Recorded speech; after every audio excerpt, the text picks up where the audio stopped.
Good morning, everyone. Hopefully the wind isn't going to be too much of a distraction this morning. It seems every time I come out to the church grounds, we get a bit of a breeze. Anyway, wonderful day.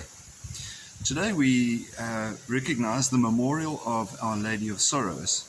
Now, that's not the sorrowful mysteries, but it's the sorrows that Mary experienced, beginning from the prediction or prophecy of Simeon at the time that Jesus was presented in the temple, going through having to flee into Egypt after the birth of Jesus, losing Jesus for 3 days and finding him in the temple, and then the other ones associated with the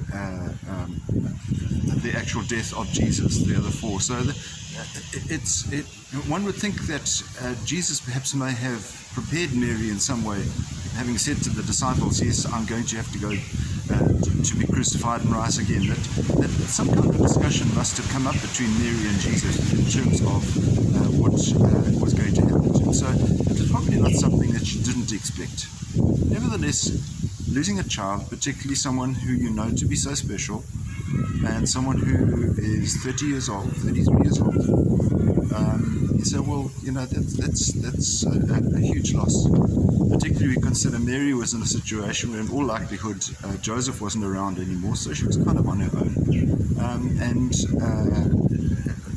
Jesus was the one that she was closest to. They say it's no parent should ever have to lose their children. And sadly, that sometimes happens, and it takes so much out of you as a parent for that to happen, because after all, our parents theoretically should go before we do. So the sorrow that Mary experienced was huge, but what she is saying is that she understands that when we are going through sorrows and sadnesses and so forth, she's there. She can relate exactly to what we're going through. And we just need to unite ourselves with her and pray to her and pray with her that she will help us to get through the difficulties that we're going through. So may this be a spiritual day, and a day in which Mary is significant and special to you. And hopefully it will give you some opportunity to enrich your spiritual life through prayer to Mary. So have a wonderful day, and you stay safe. We'll see you again. God bless. Bye-bye.